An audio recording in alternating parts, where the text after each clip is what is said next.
こんにちは、ジパング55のタカです。今私は、羽田空港第3ターミナルにいます。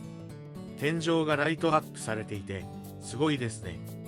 今回はインドネシアのバリ島に、シンガポール航空で向かいます。シンガポールでトランジットになるので、シンガポールまで利用する方も参考にしていただければと思います。このチャンネルはホテル紹介を中心に、各地の観光スポットをご紹介しています。動画作りの励みになるので、チャンネル登録、高評価いただけると嬉しいです。今回は以下の順番でご紹介していきます。バリ島の入国必要書類、シンガポール航空のチェックイン、羽田空港第3ターミナルのプライオリティパスラウンジ紹介、シンガポール航空のシンガポール路線機内紹介、シンガポール航空のバリ島路線機内紹介の4つです。必要なところまで飛ばしてご視聴いただけたらと思います。それでは早速ご紹介していきます。まずはバリ島に入国する際の必要書類です。バリ島入国には4つの申請が必要になります。この情報は2025年のものになるので、最新情報は旅行会社やインドネシア領事館のサイトから確認してみてください。申請書類はすべて到着した空港で行うことも可能です。事前に申請しておくと、パスポートを機械にかざすだけで入国が可能なので、時間がある方は申請しておくと便利です。1つ目は観光ビザです。こちらはパスポート写真と顔写真が必要です。費用は50万インドネシアルピア、日本円で5000円ほど必要になります。承認まで少し時間がかかる場合があるので、到着日の48時間前までに完了しておくと安心です。申請項目が多いので、説明の詳細は割愛しますが、他の方が上げている YouTube を参考に申請してみるといいと思います。また詐欺サイトも多いので、注意しましょう。概要欄に安全なリンクを貼っておくので、確認してみてください。2つ目は電子税関申告書です。こちらは写真などは不要です。到着日の2日前から申請が可能なので、事前申請しておくと良いでしょう。3つ目は観光税です。支払い後に QR コード付きのメールが送付されます。インドネシアの出国前までに支払う必要があるので、入国時に支払っておくと安心です。費用は150万インドネシアルピアで、日本円で1万5000円ほどです。4つ目は、出発日当日に申請する、サトウセハットヘルスパス電子申告です。こちらは当日の健康状態を入力して申請します。現地の空港でやられる方も多かったですが、事前にやっておくと入国がスムーズだと思います。バリは入国までに申請物が多いですが、事前に済ましておくとスムーズなので、空き時間に申請してみてください。バリ島までシンガポール航空で向かう場合は、一度シンガポールでトランジットする必要があります。シンガポールまでは羽田空港から7時間ほど、シンガポールからバリ島までは2時間30分ほどです。今回は羽田空港から夜便でシンガポールに行き、シンガポールの朝の便でバリ島まで向かいます。日本からガルーダ航空の直行便もありますが、今回は値段が安いシンガポール航空にしました。シンガポール航空はスターアライアンスに加盟しており、羽田空港の手続きは ANA のスタッフが請け負っていました。スタッフの方は日本語が通じるので安心ですね。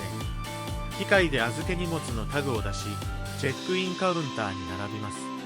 チェックインカウンターは出発の3時間前じゃないと開かないので注意してください。それでは荷物を預けて制限エリアに入りたいと思います。手荷物検査と出国審査を終えて制限エリアに入りました。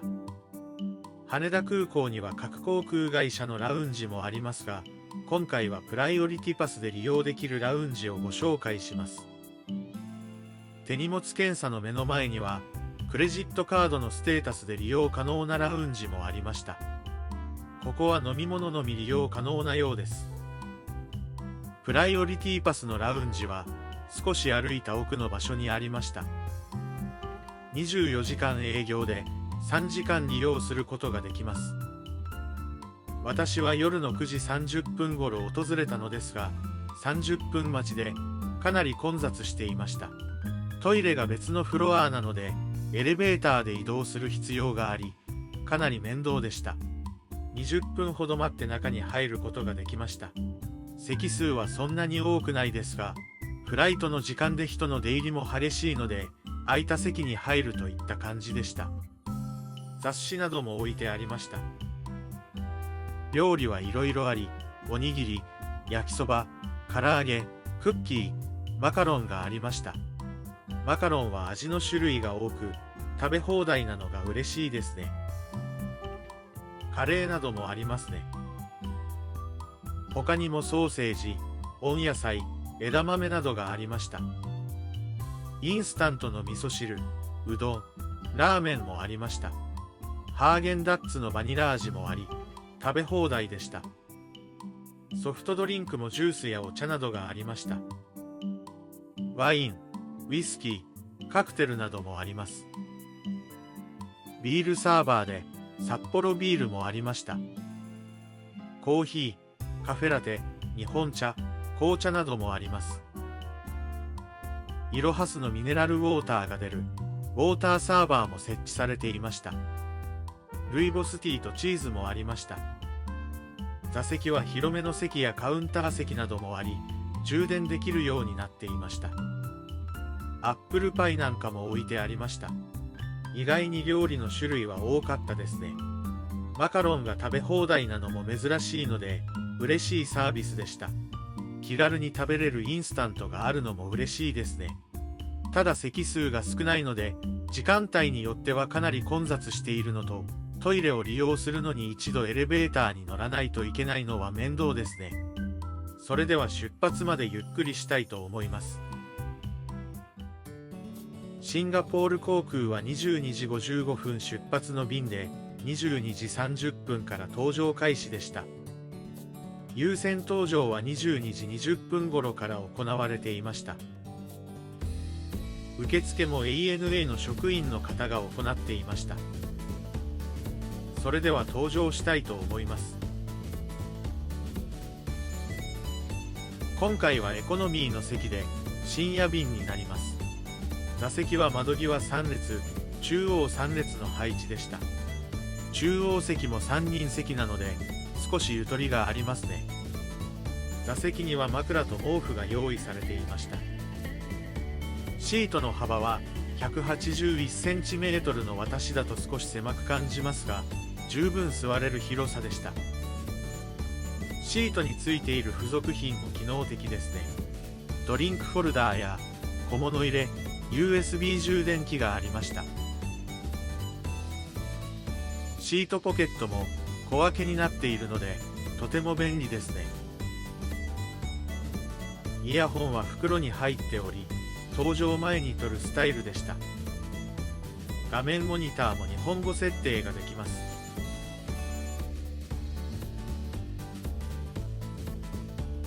映画も豊富で、邦画や歴代の有名映画などもありました。今回の機材はエアバス350の900です。離着陸時には充電ポータルは使用できないみたいです。それでは離陸まで待ちたいと思います。離陸時には機内は暗くなりました。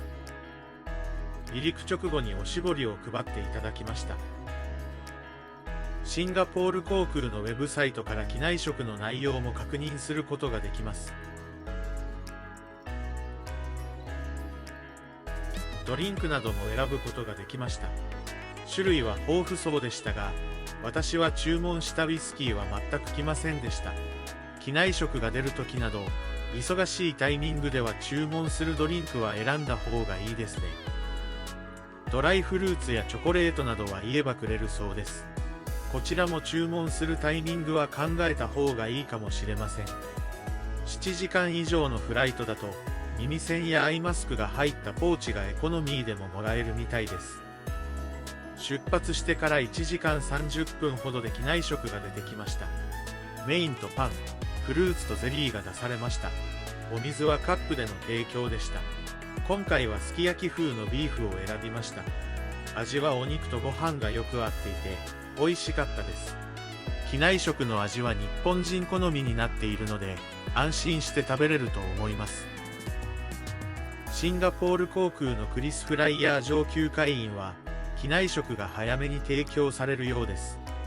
事前にシートにシールなどを貼っていました。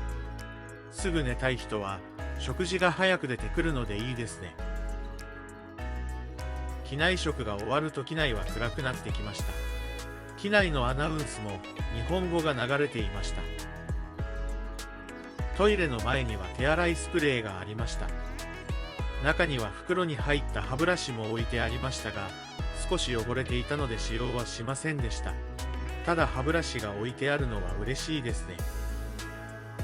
それでは深夜便なので少し寝たいと思います。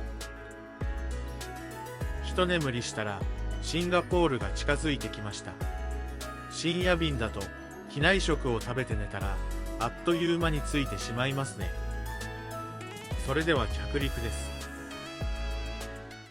シンガポールのチャンギ国際空港に無事到着しました。バリ島へは別のターミナルから出発になるのでモノレールで移動します。少し離れているのでトランジットの時間は余裕を見ておいた方がいいかもしれません。モノレールの運行間隔は短いのですぐに来ました。チャンギ国際空港はかなり大きいので時間がある場合はお土産購入も楽しめると思います。搭乗口まで移動してきました。搭乗口の前で手荷物検査があるので液体物の持ち込みは注意してください。待合所は広々しており水の給水所もありました。